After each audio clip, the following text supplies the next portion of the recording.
What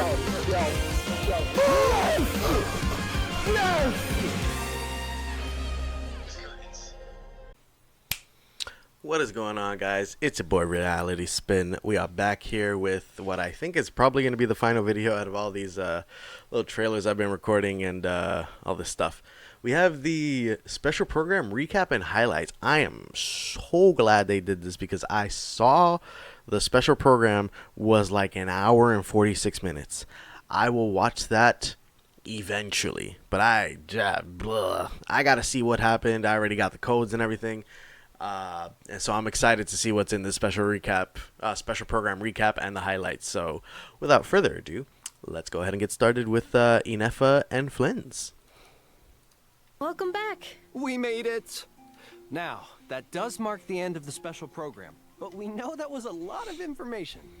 It feels kind of impossible to take it all in at once, and You're telling me. I'm alone and feeling a bit overwhelmed. Yeah, the special program team thought that might be the case. So, that brings us to our second job here today. In this segment, we'll go over the main takeaways from today's special program, so travelers have a quick and concise overview of what to expect in version Luna 1. All right. Okay, it is Luna 1. I'm ready to summarize. Okay, let's start with NOD-KRAI itself. Right. So, like the devs mentioned, NOD-KRAI lies on the edge of Teyvat and is more susceptible to abyssal invasion because of it. In fact, the whole region was once a wasteland because of these clashes with the Abyss. But the merchants of NOD-KRAI chose to rebuild from the ruins, and that is how Nasha Town came to be. Which should be the first place travelers end up after venturing into NOD-KRAI. And just like we talked about at the beginning of the program, the moon is a major aspect of the Song of the Welkin moon. At the beginning of the program. Melusine. The moon is a major aspect of the Song of the Welkin moon as a whole. Under the influence of the moonlight, NOD-KRAI is filled with an ancient kind of elemental energy this is some known of the as Kuvaki. Stuff we saw in the other trailer. And it looks like this power is indispensable to almost every facet of life in NOD-KRAI. That's right. And some people can even wield Kuvaki for themselves. These characters have moon wheels, which are different from visions because their power comes from Teyvat's 3 moons. Pretty cool. And with the power of Kuvaki, certain NOD-KRAI characters can trigger unique lunar reactions. Exactly. Inefa introduced Lunar Charged in version 5.8, and Lauma will introduce another new reaction, Lunar Bloom. That's right.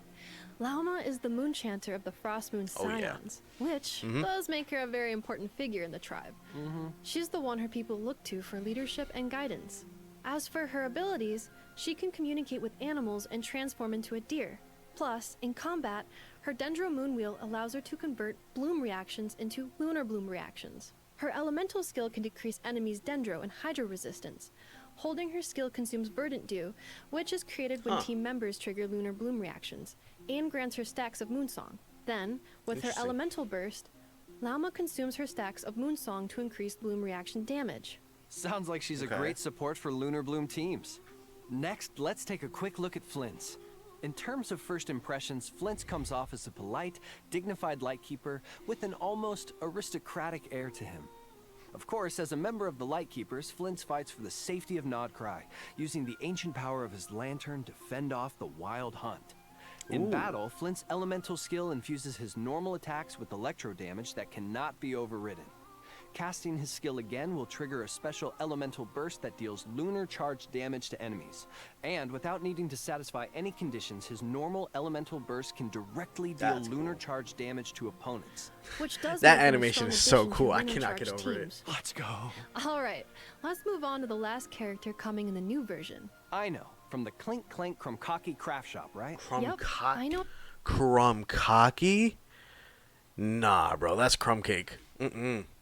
I ain't calling it Krumkaki. Was Inefa's creator and the owner of the workshop. She's also a genius inventor. The massive cannon in Nasha Town used to fend off the wild hunt is her creation. Cool. But even geniuses have things they're not so good at. And for Aino, well, that's housework. So Inefa takes care of that for her. That's nice. In battle, Aino's elemental skill allows her to use a gadget to launch forward, dealing AoE hydro damage to surrounding enemies. Then, with her elemental burst, Aino summons a water-spraying mechanism that periodically deals hydro damage to opponents. Whoa, whoa, whoa. You can't forget the most important thing. All right. Near the beginning of the first act of the Archon quest, a Oh, dance of snowy nice. tides and hoarfrost groves, travelers will have the chance to meet Aino Fuck and invite her yeah. to their Free parties. In other words, Aino. travelers can get her for free. That's right. We were kind of expecting this, but it's nice to have confirmation of that. And speaking of, let's talk about how the dev team has revamped these quests with the goal of adding richer character development into the core narrative. Cool. This means, in the upcoming Archon quests, travelers can look forward to more interactions with the 3 characters we just mentioned, and the ones we'll meet in the future, Ooh. allowing us to get to know them on a much deeper level. Oh, that's cool. Oh, I like that they brought that up. As what this complaint goes back. It hasn't really been like in the front and center for the complaints, but a lot of the Archon quests feel like a lot of talking to random NPCs at times, and that can get very boring, and you just like lose it. I mean, I love Risley, right? But the patch where we had to go to the Fortress of Meripede had to be one of the most brutal patches. Like, where you are basically doing all this investigating. You see Lenny, Lynette, and Frem for like 2 seconds. You see Risley for like 2 seconds. And then it's just Traveler talking to a bunch of NPCs. That's like the biggest example I can think of where, it drove me nuts. If you guys have not seen that reaction, by the way, go check out that short. That broke me. But I like the fact that they're bringing this up and kind of making that change, because I know it's something that a lot of people, it gets brought up ever so often. It used to get brought up a lot more, but other things have kind of taken front and center in the complaints department. But this is cool. I like that they're addressing this. Version Luna 1 is also bringing new content to the open world. Travelers will have the chance to help the new characters, Flint's, Lauma, and Aino, build meeting points in NOD-KRAI. Meeting points? At these meeting points, you can chat with characters whenever you feel like it, and learn more about their lives by progressing certain events.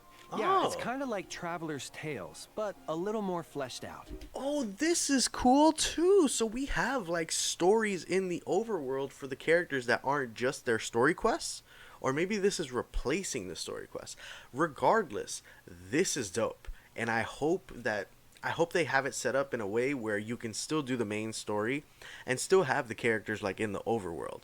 So they mentioned something about like being able to interact with them like in certain areas. I hope that's still the case after you finish this stuff, because that's another thing that has been brought up recently, and kind of, I say recently, pretty much throughout most of the game's life cycle, is like seeing characters in the overworld after Archon quest, after like major story quests. That's something that's been lacking in the game. So it would be really nice to see these characters like just living their daily lives, even if they're just standing in a spot like the entire time. Like, give them like a quick walk cycle or something like that. It's literally like minimal shit. So I like the fact that they're doing this, and I hope this is for all the characters moving forward. So now the Damselette is another highly anticipated character. I'm sure many travelers have already picked up on her close connection to the moon. Yes. And travelers will get to meet her very soon. I cannot wait. After venturing to Hisi Island in the upcoming Archon quest, travelers will encounter the Damselette at a special time and place. In this place, you can chat with her, accept commissions from her, and receive her gifts. Definitely What? something to look forward to. Now, let's give a quick refresher on the upcoming event wishes. In the first half of version Luna 1, travelers can look forward to event wishes from Lauma and Nahida, as well as a Sumeru-centered chronicled wish banner. And in the second half of the version, we'll have event wishes for Flint's and Yelan. In addition, Aino will receive a drop rate boost on the second half banners, so don't miss out if you're interested. Awesome. All right, now let's talk anniversary rewards and system Hello. All right, optimizations. Starting with anniversary rewards, travelers will receive 1,600 Primo Gems in their in-game mailbox, along with a new robot kitten pet. Aww. That pet's cool. An in-game two-person lounge and a variety of enhancement materials. Wait, what? An in-game two-person lounge and a variety of enhancement materials. There will also be a login event where travelers can earn a total of 10 intertwined fates, along with other rewards like resin and mora by logging in for 7 days in a row. And Okay, so I saw the next one. We'll get to that in a sec. So we're getting 20 wishes.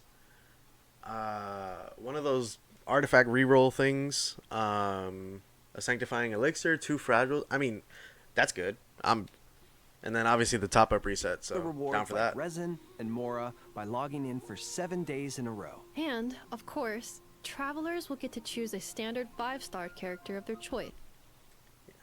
Yes, very good. And this year, Yume Mizuki will be available as one of the options. I still don't know who I'm gonna get. I might end up getting either Tainari or probably Dia, because I think I'm close to C6 Dia, and C6 Dia is supposed to be really good. So we'll see. There's also the free Aino obtainable through the Archon quest. Damn, we're getting a lot. So that's 2 Okay. new characters travelers can add to their roster for free. And finally, initial top-up bonuses will be reset after the Yes, version yes, update. yes. Now, let's check out the optimizations coming in the new version. Let's do it. First up are a few optimizations that should improve the adventuring experience. Adventure XP gained from exploration is being significantly increased. For example, collecting oculi will now grant adventure XP.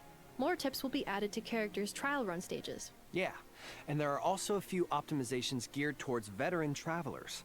Starting in version Luna 1, travelers will be able to obtain harvestable materials from the Battle Pass, making it easier to build and level characters. Okay. The devs have also expanded the number of team lineups that can be saved, making it easier to Nice. have a team ready for any scenario. There's also a big change coming to the artifact system. After obtaining a 3 substat artifact, travelers will be able to check the hidden 4th substat, which should make it a lot easier to decide if an artifact has raising potential. Interesting. In addition, Okay. travelers will now be able to directly consume 40 original resin to claim rewards. And the recipe for crafting condensed resin will now cost 60 original resin. All in all, this should give travelers a break from constant crystal fly farming. Oh, I'm so down Of for that. course, these are just some of the optimizations coming in version Luna 1. More information will be available across Genshin Impact's official accounts. Next Okay. up, let's go over a few Cool. perks coming in the new version. First, when a new 5-star character or weapon receives a drop rate boost, the corresponding talent ascension material and weapon ascension material domains will be open every day for the next 7 days. Dude, what? Huh. Second, on top of the free standard 5-star, travelers will also receive materials to raise that character to level 60. Dope. And here's another major piece of news. In version Luna 1, once a 5-star character reaches their maximum constellation level, additional constellations obtained for them will be converted into Master List Stella Fortuna, which is an item that can be used to raise characters past the level cap to a maximum of level 100. I saw For that. example, if you have a standard 5-star at C6, you could select the same 5-star from the anniversary event, earn a Masterless Stella Fortuna, and use it to strengthen a different character.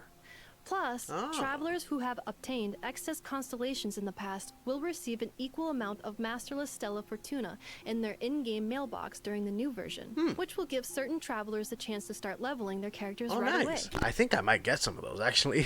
Last but not least, I will say, before we move on to the next one, I see a lot of people bitching about this, about the level cap going from 90 to 100. I'm going to wait before giving any like opinion on this, because at first glance, I feel like it's just whale stuff, which, let's be honest, probably is.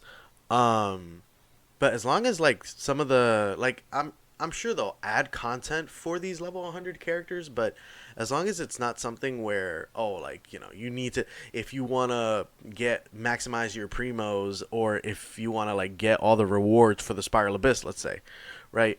If you need level 100 characters for that, then that's, I'm not going to be a fan of that. But again, I'm going to reserve judgment for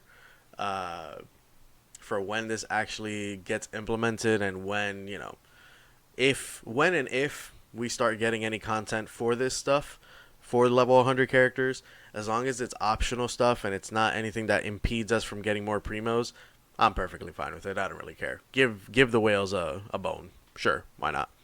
But yeah, I think everybody's overreacting when it comes to that. I don't think there's such a need for the uproar on this. If I'm being completely honest, there's plenty of other things that we can kind of focus on that needs to be remedied with this game. Which I think they're doing like little by little, honestly. Hoyoverse has been kind of fixing the little issues that people have been having with the game over the past couple of like areas.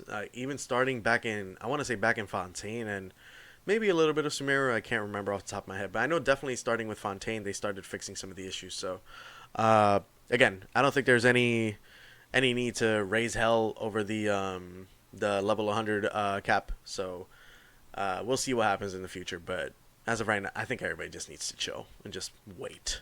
So anyways, let's move on to the next one. Travelers can look forward to a new long-term event in version Luna 1 to temper thyself and travel far.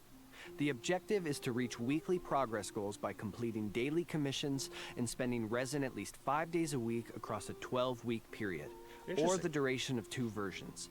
Travelers can earn various rewards for their efforts, including sanctifying elixirs. But most importantly, this event will give travelers the chance to earn a constellation for certain designated 5-star characters. For more detailed information and event guidelines, keep an eye out for future announcements. Of course, we've just scratched the surface. Wait a second. I saw people complaining about this too. Why are people complaining about this? Maybe I don't know. Maybe it's just like a vocal. It's probably just a vocal minority, but this is cool. Look, Ito's on there, Yai's on there, Yoimiya, Eula. I mean, I'm all for this. The fuck? Absolutely. It's almost like buffing these characters that kind of need it for the most part, because if you think about it, some of these characters are, if you don't have constellations, they're not as strong as some of the, especially with Natland. I mean, the Natland characters that have been coming out are on crack. I don't know what else to tell you guys, but this is dope. I'm not gonna say it's a way to buff them, but it's definitely a way to make playing them a lot more accessible and a lot more easier. So I'm down for it. That's cool. I like that. Keep an eye out for future announcements. Of course, we've just scratched the surface of all the exciting content coming in version Luna 1. There's so much more to discover on in-game, here? so be sure to check it out when the update goes live. Oh my god. Thanks for sticking with us, travelers. Thanks, everyone, and happy adventuring in NOD-KRAI. See you there. All right. I mean, shit, that was dope. I'm so glad they did this. This makes everything so much easier in terms of a recap. I hope they keep doing it for the future programs. Obviously, it won't be, what is this? Almost 10 minutes long. If they do it for like future ones, it won't be as long. So, but that was cool. I like that they did this. This is a dope special program. I'm definitely gonna watch it at some point. I don't know if I'm gonna record my reaction to it, but because I know there's a lot of like little tidbits and things that I missed. But yeah, I mean, guys, 6.0 might be peak. Might be. But I'm super excited for it. I'm excited for NOD-KRAI. I cannot wait. I can't wait to dive into the story. I can't wait to check out the characters. Flynn's looks cool. Llama looks cool. Some of the mechanics in NOD-KRAI look cool. Columbina. And the anniversary rewards are dope. Like, we're getting another free character. We're getting Aino. We're getting a free 5-star. And then we're going to get a constellation for a 5-star that we already have from the designated group of characters. That's awesome. What is there not to like? And then we're going to get 20 wishes and then the rest of the anniversary rewards. This is awesome. Listen, I am in a great spot with Genshin. I'm very happy with some of the stuff that they've been doing. And it looks like they're taking feedback and like using it. They're not just, taking the feedback and wiping their ass with it. So I appreciate the fact and the effort that the devs are putting into the game. It's a very nice fresh breath of fresh air. I almost said fresh of breath air. Fucking gorillas. The band. If you know, you know. But yeah, guys. Anyways, I think that's a good place to end off the video. Let me know what you guys thought about the special program and some of the things that they discussed. What are your thoughts? Let me know in the comments, and I'll see you guys down there. But for now, if you guys enjoyed this video, please don't forget to like, comment, and subscribe. Check out the other videos that we have on the channel, and I will catch you all in the next one. Take care, everyone.